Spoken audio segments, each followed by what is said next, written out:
राम का जो जप करने के द्वारा इन्हें बचपन से ही राम बोला कहकर पुकारा करते थे।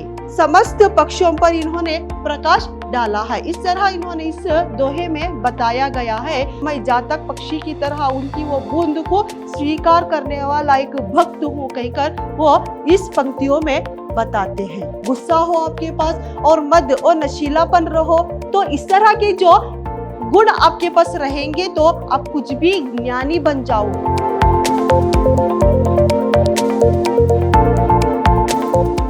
नमस्कार, मैं हूँ मेहरताज, अति उत्तम विद्याश्रम की हिंदी प्रवक्ता। आज जितने भी मेरे प्रथम पीयूसी के विद्यार्थी हैं उन सभी को मेरी कक्षा में स्वागत है। आपकी जो प्रथम पीयूसी की साहित्य वैभव के जो पाठ्यक्रम है, तुलसी के दोहे जो तुलसीदास द्वारा लिखी गई जो दोहे वो आज मैं समझाऊंगी।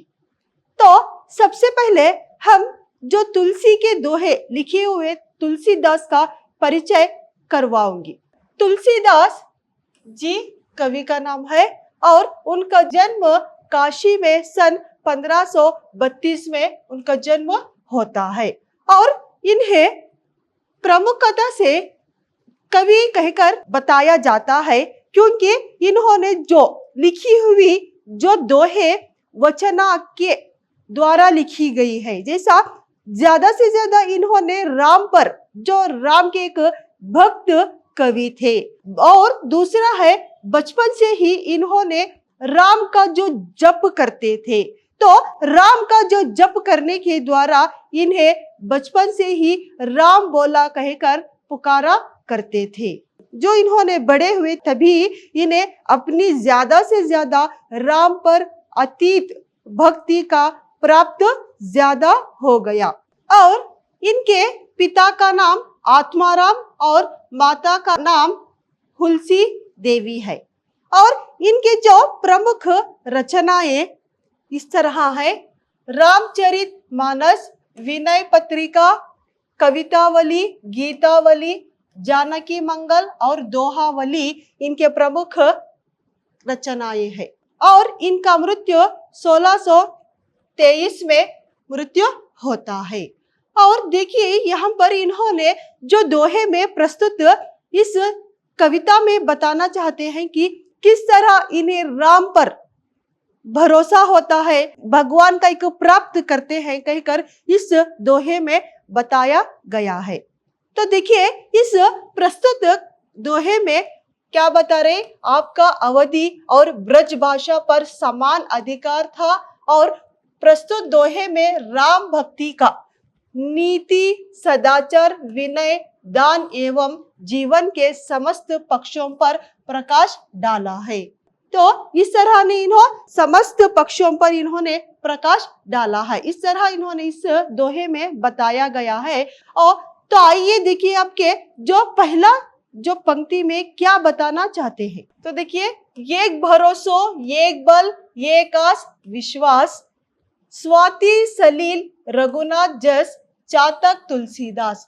तो यहाँ पर क्या बता रहे हैं, देखिए, एक भरोसा, सिर्फ भरोसा और विश्वास और एक ही मुझे बल, बल का मतलब ताकत, एक ही मुझे ताकत, भरोसा सब कुछ हो तो सिर्फ किस पर है, मुझे राम पर ही मुझे भरोसा है। सब कुछ है, भरोसा, विश्वास, जो बल, सब कुछ मुझे क्या है, भगवान राम पर ही है। और स्वाति सलील रघुनाथ जस चातक तुलसीदास, जैसा कि यहाँ पर स्वाति का मतलब होता है जैसा कि वर्षा की बूंदे, तो सलील का मतलब बूंदे, जो वर्षा में पड़ने वाली बूंद की तरह मेरा भगवान है और मैं एक जातक पक्षी की तरह हूँ।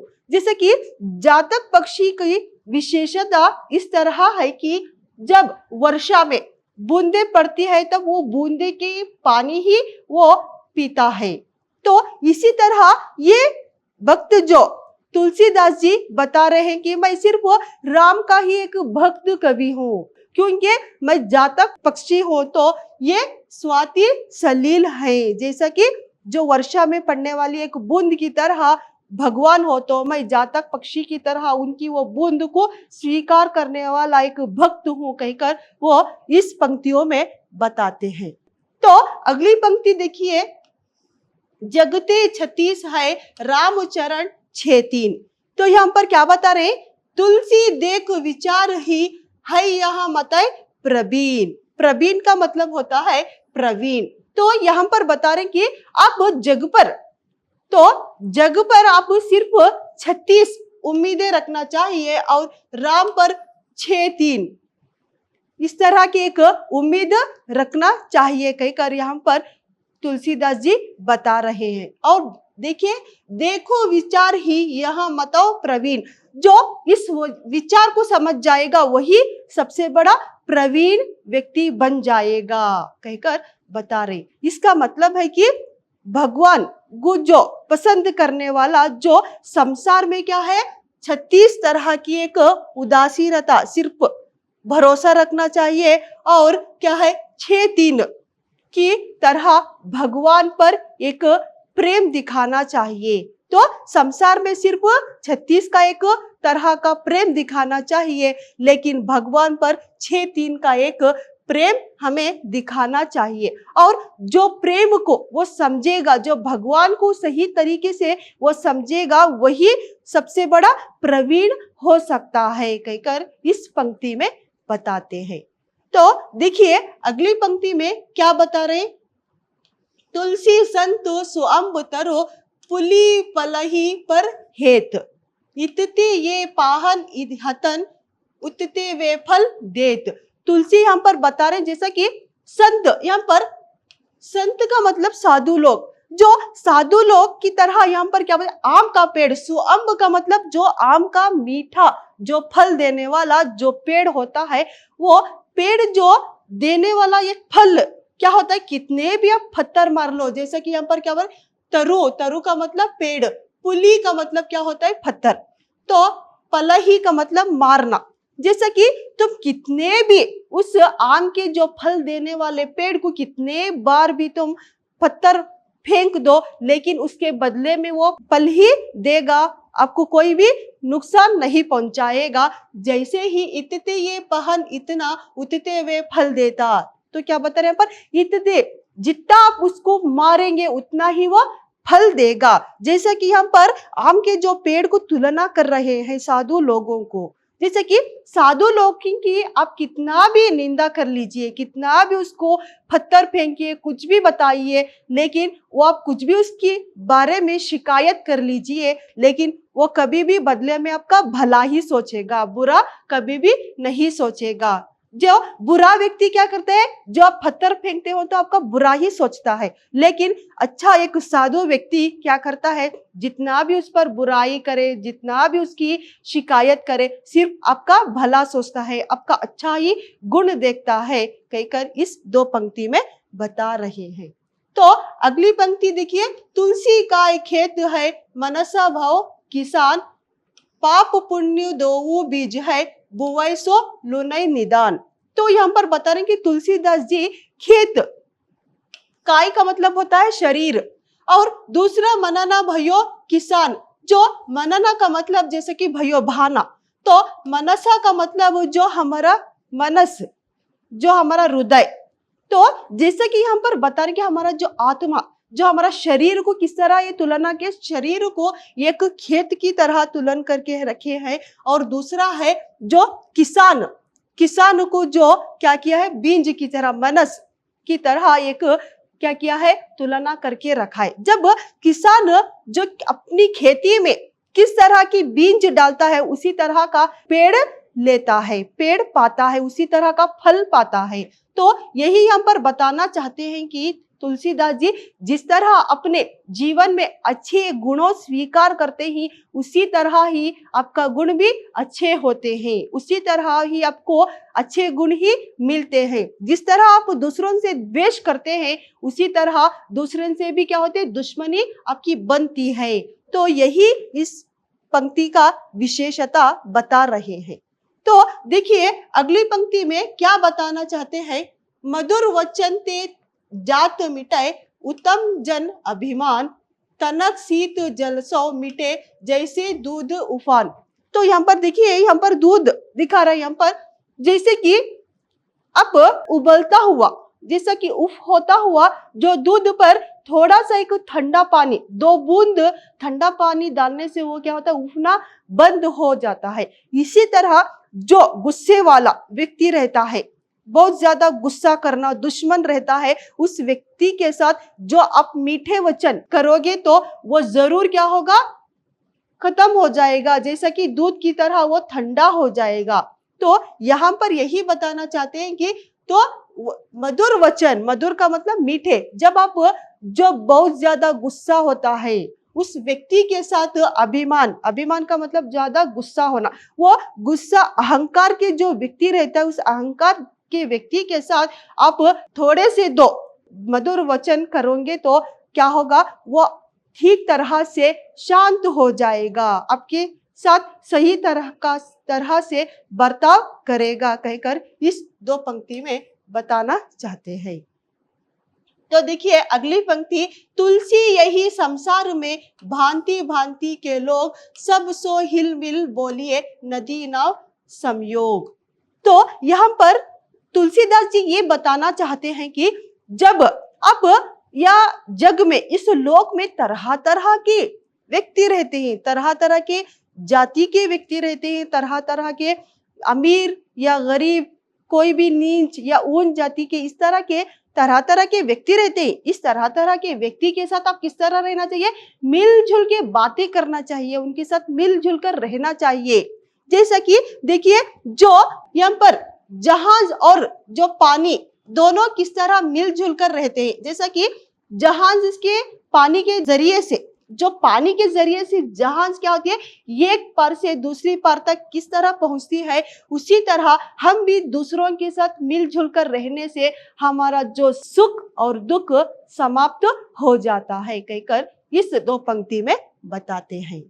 तो अगली पंक्ति देखिए, काम क्रोध मद लोभ की जो लव मन में खान, तो लव पंडित मूर्ख हो तुलसी एक समान। जैसे कि यहाँ पर बताएं, जैसे कि काम और क्रोध, मद और लोभ की, जो आपके पास अहंकार हो और काम में आप क्या आलसीपन करते हो, जो गुस्सा हो आपके पास, और मद और नशीलापन रहो, तो इस तरह के जो गुण आपके पास रहेंगे तो आप कुछ भी ज्ञानी बन जाओ, कुछ भी बड़ा व्यक्ति बन जाओ, तो पंडित मूर्ख हो, तो आप मूर्ख ही बन के रहोगे, और तुलसी एक समान, तो मूर्ख के समान होते हो, कहकर यहाँ पर तुलसीदास जी बताते हैं। कितने भी आपके पास ज्ञानी बन जाइए, सब कुछ आपके पास ज्ञान का एक प्राप्त कर लीजिए, लेकिन आपके पास इस तरह के गुण रहेंगे तो आप क्या होते हैं, मूर्ख की समानता होते हैं, कहकर इस 2 पंक्ति में बताते हैं। तो अगली पंक्ति देखिए, अवत ही हर्ष नहीं, ननय नहीं स्नेह, तुलसी नहाना जाइए कचना बरसे स्नेह। तो यहाँ पर बता रहे हैं कि कवि, जो अवत ही हर्ष नहीं, जो अब जो कोई भी मेहमान के, जो मेहमान की तरह दूसरों के, आप दोस्त के घर हो, किसी व्यक्ति के घर में जब जाते हो तो आपके आवागत से, आपके स्वागत से उन्हें कोई भी खुशी नहीं मिलती। हर्ष का मतलब संतोष, उन्हें कोई भी संतोष नहीं मिलती, और उन्हें नयनन का मतलब उनकी आंखों में आपके ऊपर जो रहने वाला प्यार नहीं रहता, उसके घर कभी भी नहीं जाना चाहिए, क्योंकि आपकी वहां पर सम्मान इज्जत आपकी कुछ भी नहीं रहेगी, आपको आपके आने से उसे कोई भी खुशी नहीं मिलेगी, तो आप कभी भी उस घर में नहीं जाइए। जैसा कि वो सोने की बारिश ही क्यों बरस जाए, तो सोने का बारिश ही बरस जाए, लेकिन आप किसी भी हालत पे उस तरह के जो व्यक्ति आपके लिए हर्ष नहीं होते, खुश नहीं होते, आपके आने से उनकी आंखों में खुशी नहीं रहती, उस व्यक्ति के घर में कभी भी आप पहुंचना नहीं चाहिए, जाना नहीं चाहिए, कहकर इस 2 पंक्ति में बताते हैं। तो अगली पंक्ति देखिए, तुलसी कबहु ना त्यागिए अपने कुल की रीति, लायक ही सो कीजिए ब्याह बरई अरु प्रीति।